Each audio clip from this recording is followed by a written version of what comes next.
मैंने रविशंकर को सितार बजाते हुए सुना है। हम जो सोच सके वे सब गुण उनमें है।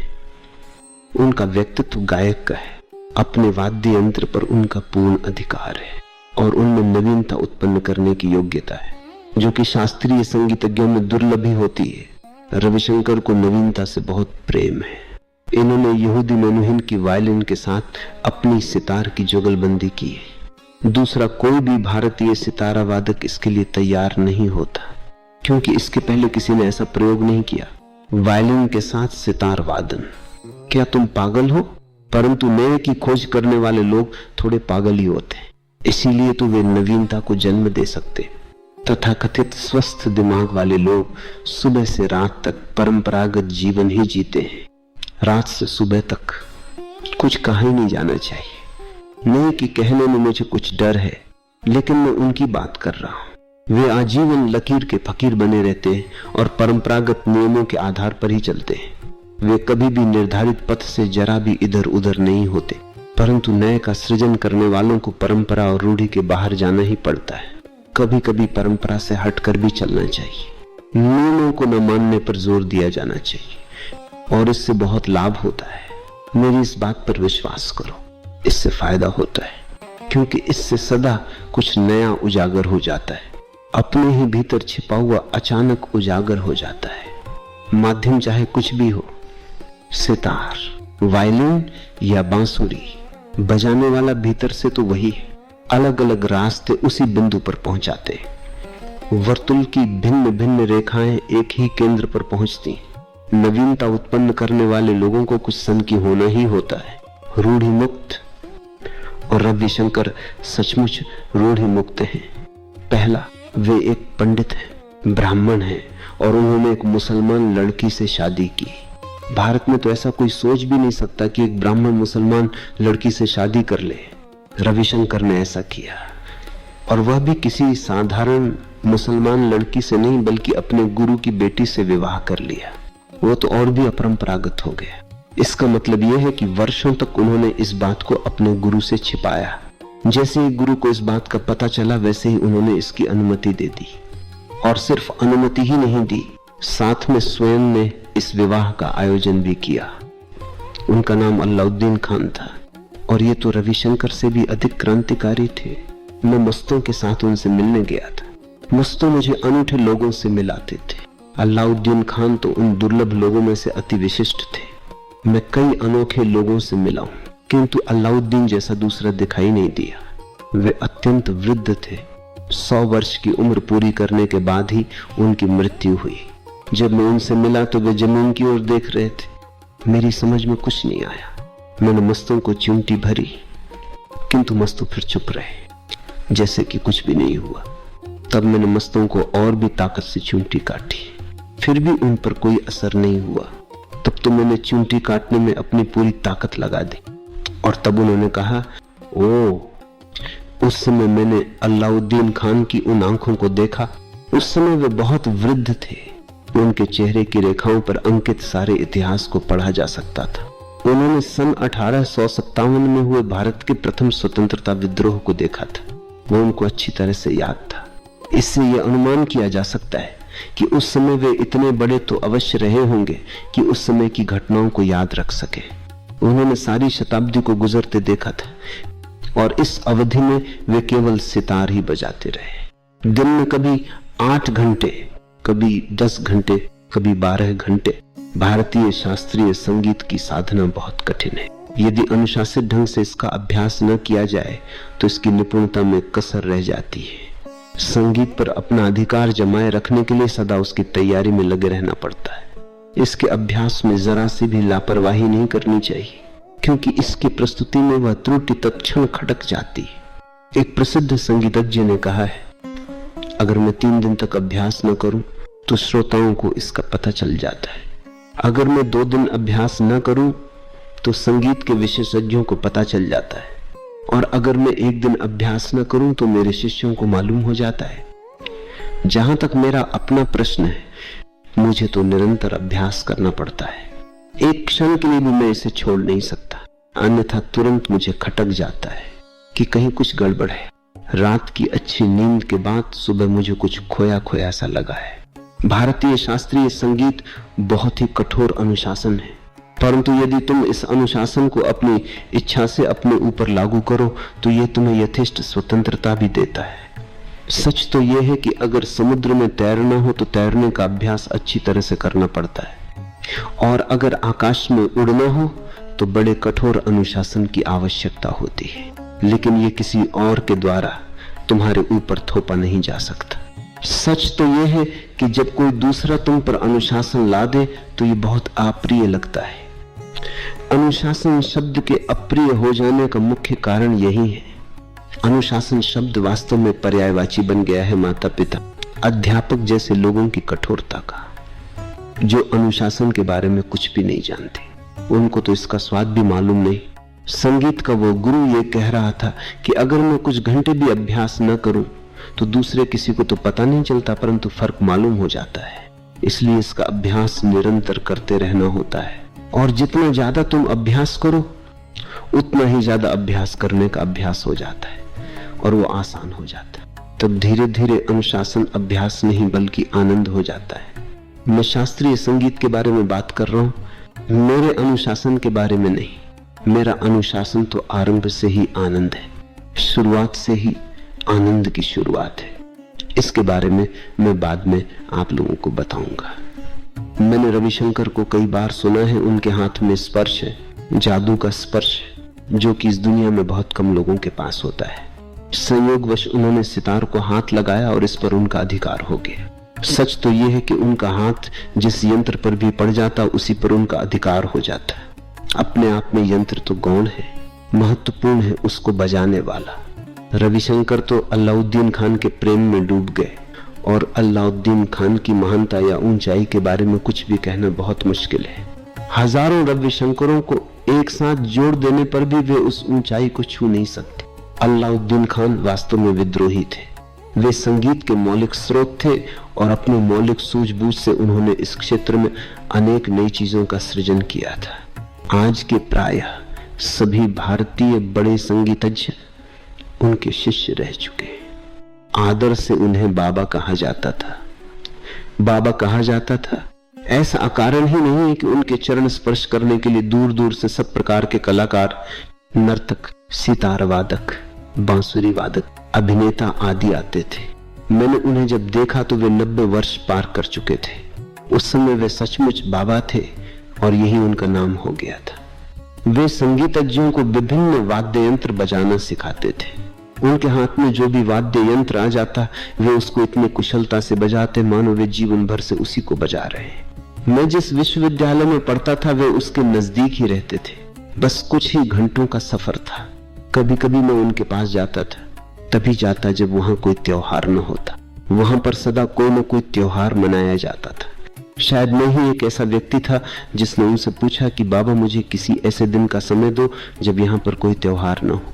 उन्होंने मेरी ओर देखकर कहा, तो अब तुम उन दिनों को भी छीन लेने आ गए हो। और मुस्कुराकर उन्होंने मुझे 3 दिन बताए। सारे बरस में केवल 3 दिन ही ऐसे थे जब वहां पर कोई उत्सव नहीं होता था। इसका कारण यह था कि उनके पास सब प्रकार के संगीतज्ञ आते थे, ईसाई, हिंदू, मुसलमान। वे उन सबको अपने अपने त्योहार मनाने देते थे। वे सच्चे अर्थों में संत थे और सबके शुभ चिंतक थे। मैं उनके पास उन 3 दिनों में ही जाता था जब वे अकेले होते थे और उनके पास कोई भीड़ भाड़ नहीं होती थी। मैंने उनसे कहा कि मैं आपको किसी तरह से परेशान नहीं करना चाहता। आप जो करना चाहें करें। अगर आप चुप बैठना चाहते हैं तो चुप रहिए। आप अगर वीणा बजाना चाहते हैं तो वीणा बजाइए। अगर कुरान पढ़ना चाहें तो कुरान पढ़िए। मैं तो केवल आपके पास बैठने आया हूं, आपकी तरंगों को पीने आया हूं। मेरी इस बात को सुनकर वे बच्चे की तरह रो पड़े। मैंने उनके आंसुओं को पोंछते हुए उनसे पूछा, क्या अनजाने में मैंने आपके दिल को दुखा दिया है? उन्होंने कहा, नहीं, तुम्हारी बातों से तो मेरा हृदय द्रवित हो उठा है और मेरी आंखों से आंसू उमड़ आए। मेरा इस प्रकार रोना अनुचित है। मैं इतना बूढ़ा हूं, परंतु क्या प्रत्येक व्यक्ति को सदा उचित व्यवहार ही करना चाहिए? मैंने कहा, नहीं, कम से कम तब तो नहीं जब मैं यहां हूं। ये सुनकर वे हंस पड़े। उनकी आंखों में आंसू थे और चेहरे पर हंसी थी, दोनों एक साथ। बहुत ही आनंददायी स्थिति थी। मस्तो मुझे उनके पास ले गए थे। क्यों? इसका उत्तर देने से पहले मैं थोड़ी सी कुछ और बातें कहूंगा। मैंने दूसरे महान सितारा वादक विलायत खान को भी सुना है। इस कला में वे शायद रविशंकर से भी आगे हैं, परंतु अपनी इस कला में कोई नवीनता उत्पन्न नहीं करते। वे पूर्णतः शास्त्रीय हैं। उन्हें सुनकर तो मुझे भी शास्त्रीय संगीत से प्रेम हो गया। यूं तो मुझे कुछ भी शास्त्रीय पसंद नहीं है, किंतु वे इतना अच्छा सुंदर बजाते हैं कि तुम कुछ कर ही नहीं सकते। तुम्हें उसके प्रेम में पड़ ही जाना पड़ेगा। तुम्हारे हाथ में कुछ नहीं होता। सितार पर उनका हाथ पड़ते ही श्रोता अपने वश में नहीं रहता। विलायत खान का संगीत शुद्ध शास्त्रीय संगीत है। वे अपने संगीत में किसी प्रकार की मिलावट पसंद नहीं करते। उन्हें कुछ भी प्रचलित पसंद नहीं। मेरा अभिप्राय पॉप से है, क्योंकि पश्चिम में तो जब तक तुम पॉप न कहो कोई समझेगा ही नहीं कि पॉपुलर का क्या मतलब होता है। वास्तव में पॉप से तात्पर्य होता है प्रचलित से। वास्तव में पॉप शब्द अंग्रेजी के पॉपुलर शब्द का संक्षिप्त रूप है। पॉपुलर को काट छांट कर पॉप बना दिया गया है। मैंने विलायत खान को सुना है। मैं तुम्हें अपने एक बहुत संपन्न शिष्य की कहानी सुनाना चाहता हूँ। यह सन 1970 की बात है।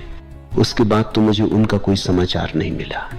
मैंने उनके बारे में पूछताछ की तो मालूम हुआ कि वे अभी वहीं पर हैं, परंतु सन्यास से बहुत से लोग डर गए, विशेषतः धनी लोग।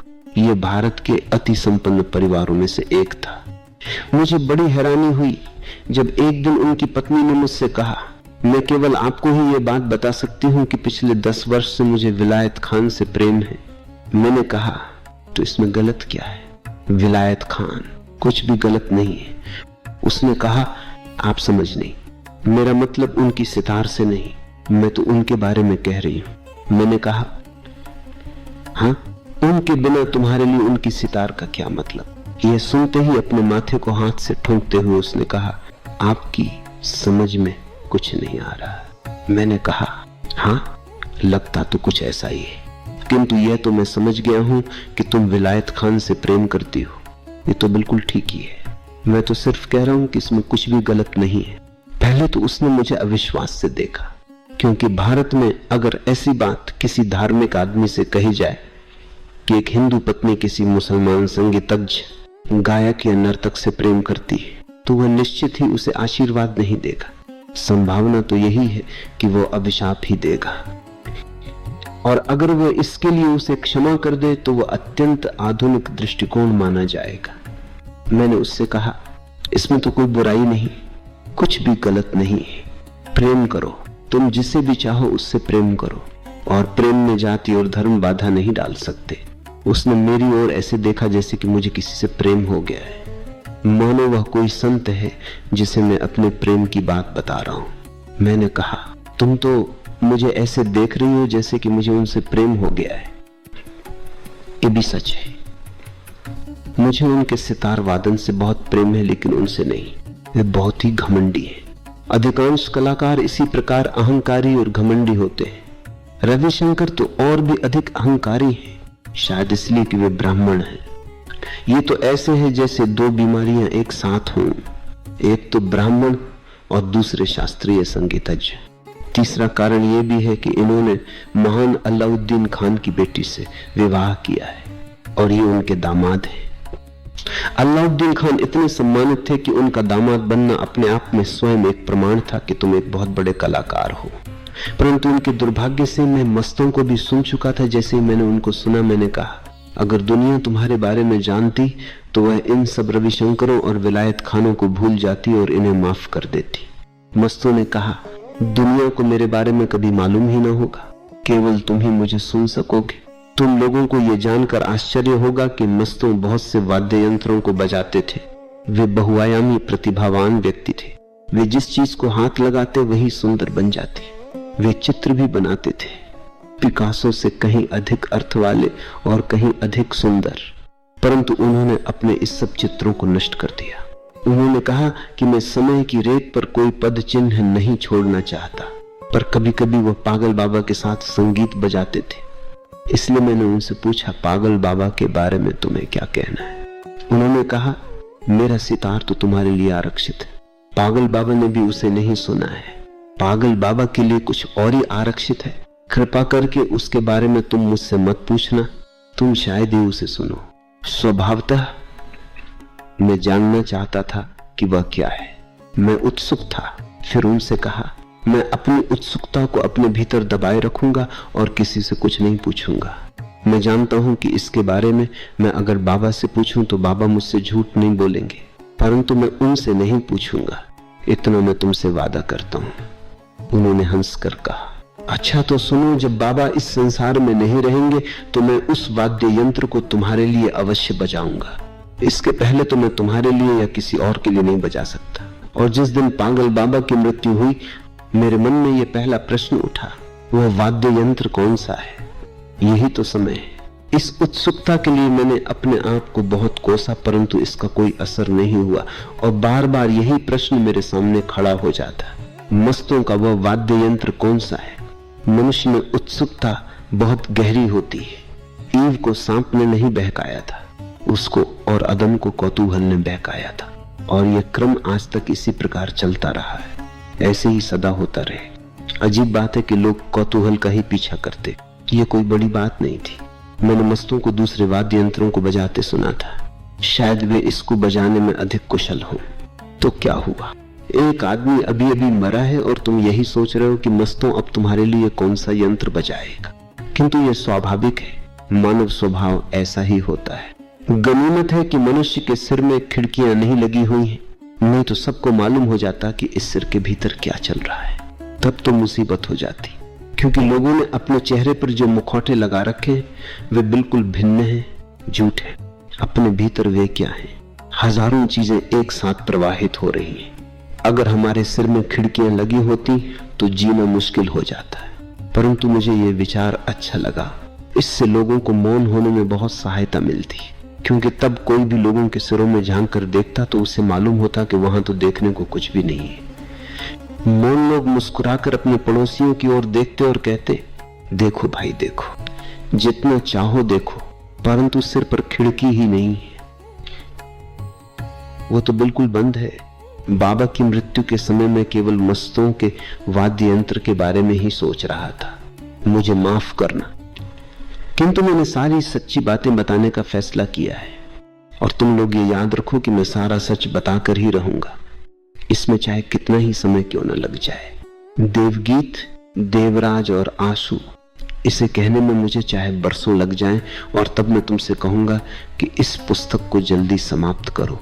इसलिए इसके ढेर को बढ़ाते मत जाओ। कल का भरोसा मत करो। जो करना है आज ही करो, कल पर कुछ मत छोड़ो, तभी तुम कुछ कर सकोगे। अनजाने ही तुम जाल में फंस गए हो और तुम समझते हो कि मैं फंस गया हूं। गलती से भी ऐसा मत सोचना। वास्तव में मैंने तुम तीनों को फांस लिया और अब ये फंदा रोज अधिक से अधिक मजबूत होता जाएगा। अब कोई बचाव नहीं है। हाँ, एक महिला, इस कहानी में कहीं पर उनका जिक्र आएगा, क्योंकि उनका मेरे लिए बहुत महत्व है। उन्होंने मुझसे कुछ ऐसा ही कहा था। एक तरह से वे थोड़ी विशेष हैं, क्योंकि उन्होंने जो कुछ भी मुझे दिया वह सब पहला था। पहली घड़ी, पहला टाइपराइटर, पहली कार, पहला टेप रिकॉर्डर, पहला कैमरा। भरोसा नहीं आता कि उन्होंने ऐसा कैसे किया, किंतु ये सब चीजें मुझे सबसे पहले उनसे ही मिली। उनके बारे में मैं बाद में बताऊंगा। उस समय आए तो मुझे याद दिलाना। उन्होंने मुझे यह बताया कि उनके दिल पर यही एक बोझ है कि जब उनकी सास मरी तो उन्हें बहुत भूख लगी थी। मैंने कहा, भूख लगने में क्या बुराई है? उन्होंने कहा, क्या आप इसे ठीक समझते हैं कि मेरे पति की मां मेरे सामने मरी पड़ी है और मुझे इतनी भूख लगी कि मैं अच्छे अच्छे भोजन के बारे में सोच रही हूँ? पराठा, भजिया, पुलाव और रसगुल्ला। मैंने कहा, कभी किसी को इस बात के बारे में बताया तो नहीं है। उन्होंने कहा, क्योंकि मुझे मालूम है कि इसके लिए मुझे कोई माफ नहीं करेगा। मैंने कहा, इसमें तो कुछ गलत नहीं है। तुम भी क्या करती? तुमने तो उसको मारा नहीं था। खैर, जो भी हो, देर अबेर कभी न कभी तो खाना शुरू करना ही पड़ता है। जितना जल्दी उतना ही अच्छा। और जब खाने का मन हो तो अपने मनपसंद चीजों का याद आना स्वाभाविक है। उसने कहा, क्या ये सच है? मैंने कहा, और कितनी बार मुझे ये कहना पड़ेगा, जब उन्होंने ये बात बताई तो मैं उनके भाव को समझ गया कि उन्हें अपने मन में कैसा लगा होगा, क्योंकि मुझे याद आया जब बाबा मरे थे तो जो पहला विचार मुझे आया था, ये विचार भी अजीब है। तुरंत मैंने यही सोचा था कि मस्तों जिस वाद्य को बजाता है वो कौन सा है। वो जैसे मैंने मस्तों की ओर देखा, मैंने कहा अब। उसने कहा अच्छा। हम दोनों ने दूसरा कोई शब्द नहीं कहा। वो समझ गया और उसने मेरे लिए पहली बार वीणा बजाई। इससे पहले उसने मेरे सामने वीणा कभी नहीं बजाई थी। ये यंत्र गिटार जैसा है, किंतु उससे कहीं अधिक जटिल है और ऐसी ऊंचाइयों को छूता है जिसको सितार भी नहीं छू सकता है। सितार न तो इसकी ऊंचाई तक पहुंच सकती है, न इसकी गहराई को छू सकती है। मैंने कहा मस्तो, ये तो वीणा है, तुम इसके अनुभव को मुझसे छिपाना चाहते थे। उन्होंने कहा नहीं, कभी नहीं, लेकिन जब मैं बाबा के साथ था और तुम्हें अभी नहीं जानता था, तब मैंने स्वयं ही ये वादा किया था कि जब तक वे जीवित हैं तब तक मैं इस यंत्र को किसी और को नहीं बताऊंगा। अब तुम मेरे लिए बाबा हो और मैं सदा यही तुम्हें मानूंगा। अब मैं इस वीणा को तुम्हारे लिए बजा सकता हूं। मैं तुमसे कुछ छिपा नहीं रहा था, किंतु तब तुम मुझसे परिचित नहीं थे जब मैंने ये वादा किया था। अब ये समाप्त हो गया है। एक क्षण के लिए तो मुझे विश्वास ही नहीं हुआ कि उसने मुझसे कितना छिपा रखा था। मैंने कहा मस्तो, दो मित्रों के बीच ये बात ठीक नहीं है। उसने जमीन की ओर देखा और कुछ नहीं कहा। जीवन में पहली बार मैंने उसे ऐसे मूड में देखा था। मैंने उससे कहा अब न तो अफसोस करने की न उदास होने की जरूरत है। जो हो गया सो हो गया, अब इससे हमें कोई मतलब नहीं है। उसने कहा मुझे अफसोस नहीं हो रहा था, मैं तो शर्मिंदा हो रहा था। मुझे मालूम है कि अफसोस या खेद को तो जल्दी मिटाया जा सकता है, परंतु शर्मिंदगी, इसे चाहे जितना मिटाओ ये मिटती ही नहीं। शर्मिंदा होने का भाव तो महान लोगों में ही होता है। साधारण लोग तो शर्मिंदा होते ही नहीं। उन्हें मालूम ही नहीं कि शर्मिंदगी क्या होती है। अचानक मुझे एक बात याद आई। समय क्या हुआ है? 10:22। अच्छा, मुझे समय की याद नहीं आई। तुम लोगों को यह मालूम है कि मुझे कभी समय का ध्यान नहीं रहता, कभी कभी ज्यादती भी हो जाती। तुम लोगों को भूख लगी होगी, जल्दी से जल्दी तुम मैगदलीना में पहुंच जाना चाहते हो और मैं हूं कि बोलता ही चला जाता हूं। अब तुम तो मुझे रोक नहीं सकते हो, मैं स्वयं ही अपने आप को रोक सकता हूं। जब मैं तुम्हें रुकने को कहूं तभी तुम भी रुक सकते हो। ये एक बहुत ही पुरानी आदत है। नहीं, मुझे समय की नहीं किसी और बात की याद आई। मस्तो मेरी नानी के घर ठहरा हुआ था। वह मेरा अतिथि गृह था। मेरे पिता के घर में तो घर वालों के लिए ही जगह नहीं होती थी। अतिथि के बारे में तो क्या सोचना, वहां सदा बहुत से लोगों की भीड़ भाड़ जमा रहती थी। उतनी भीड़ तो नोआज आर्क में भी नहीं होती। वहां तो सब प्रकार के प्राणी रहते थे। वहां की दुनिया बड़ी अजीब थी, किंतु मेरी नानी का घर प्रायः खाली रहता था, ठीक जैसा मुझे पसंद है। मैं जो कहना चाहता हूं उसको अंग्रेजी का एम्प्टी शब्द अभिव्यक्त नहीं कर सकता। उपयुक्त शब्द है शून्य। अब इससे आपको डॉक्टर इकलिंग की याद नहीं आनी चाहिए, क्योंकि मैंने उसे शून्य नाम दिया है। पर बेचारा इकलिंग चीनी जैसा लगता है। ये नाम भी कैसा है, इकलिंग। वो अमेरिकन नहीं हो सकता। जब उसने अपनी दाढ़ी मुड़वा दी तो बिल्कुल चीनी जैसा ही दिखाई देने लगा। एक दिन अचानक वो मेरे सामने पड़ गया तो मैं उसको पहचान ही न सका। मैंने पूछा कि तुम्हें क्या हुआ? गुड़िया ने याद दिलाया कि वो शून्य है। मैंने कहा अच्छा हुआ कि तुमने याद दिला दिया, नहीं तो मैं उसको पीठ ही देता। वह चीनी जैसा ही दिखाई देता। मैंने उससे पूछा तुमने दाढ़ी क्यों मुड़वा दी?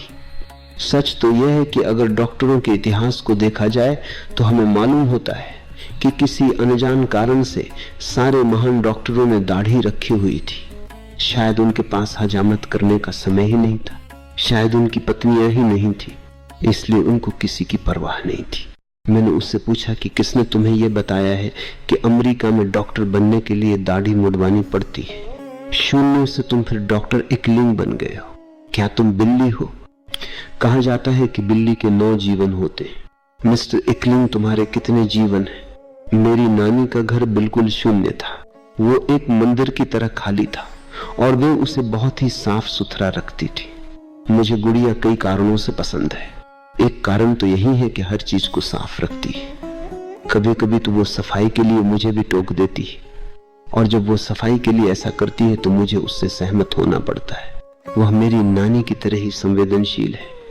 स्त्री का यह गुण स्वाभाविक है, परंतु शायद पुरुष के पास ये नहीं होता।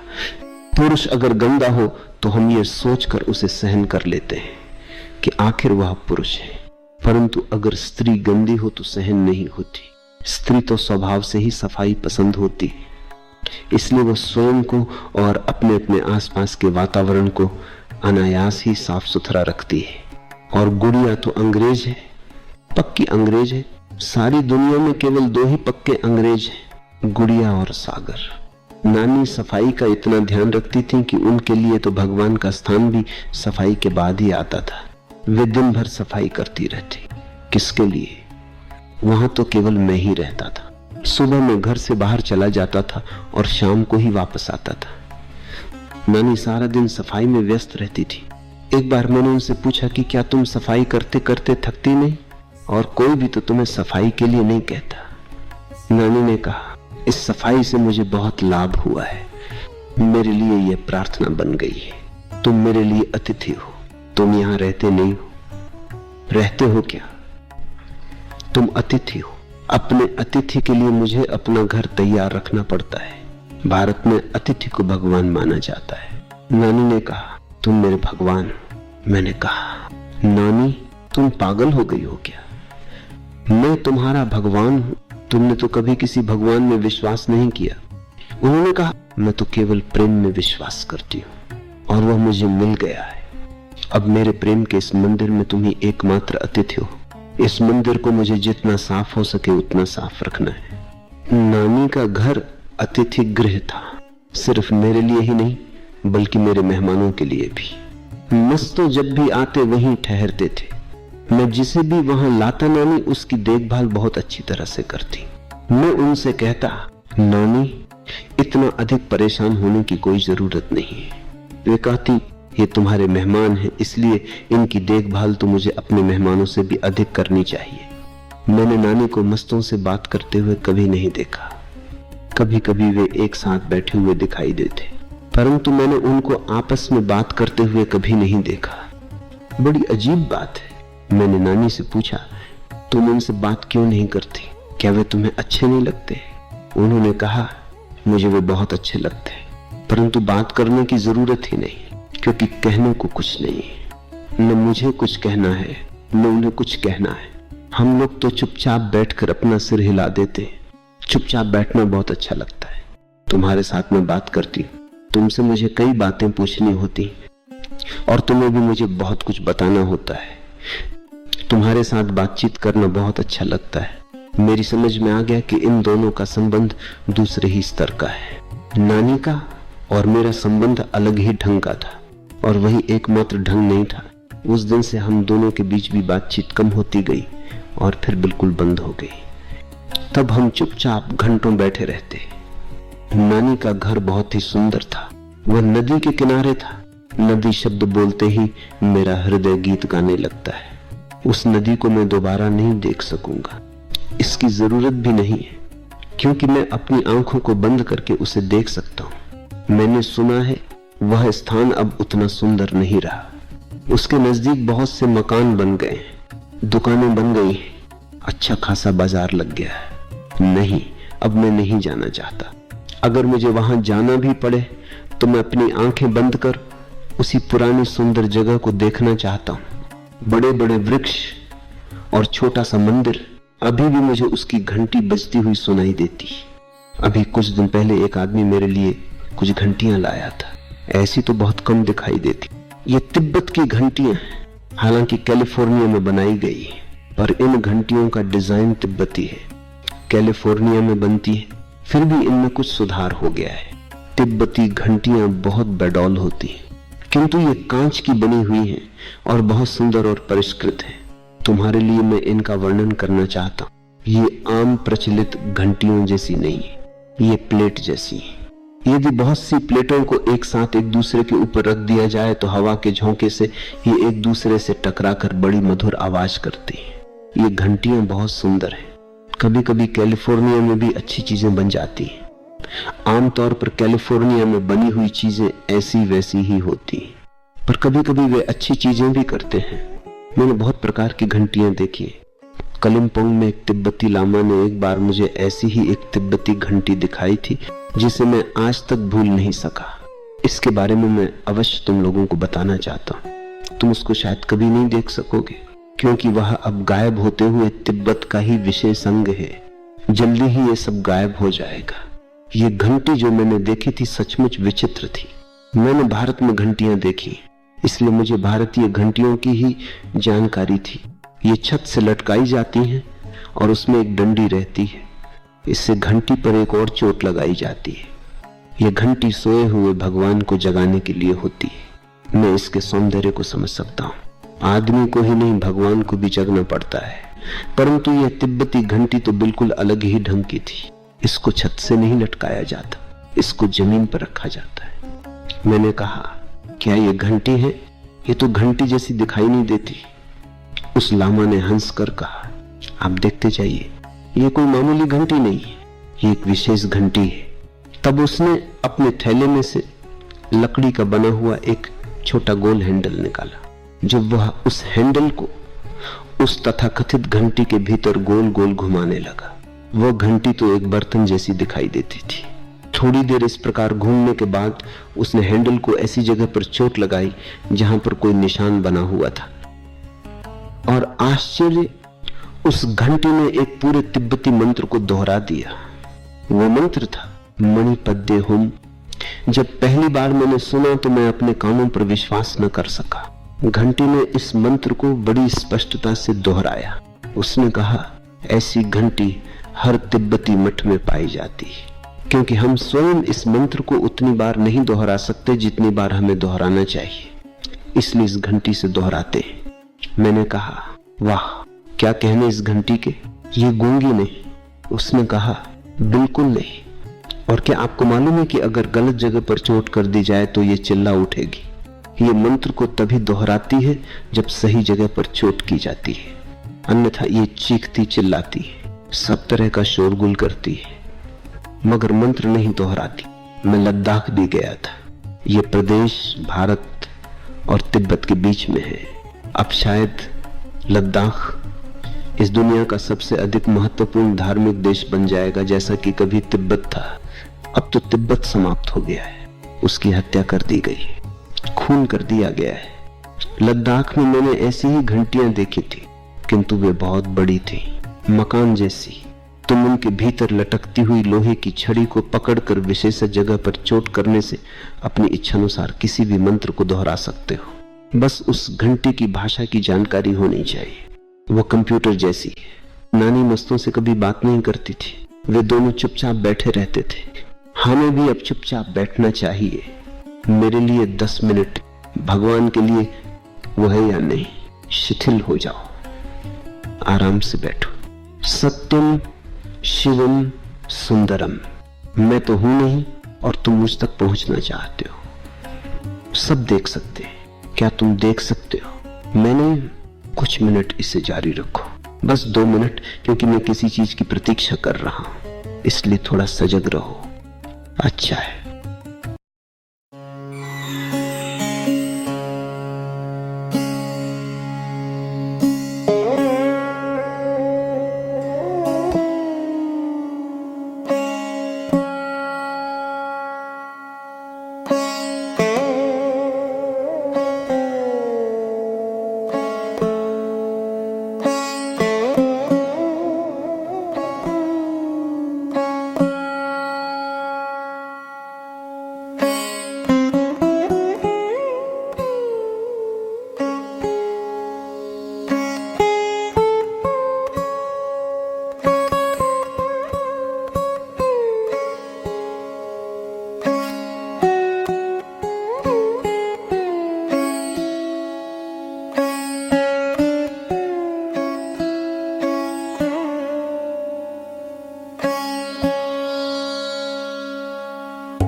है।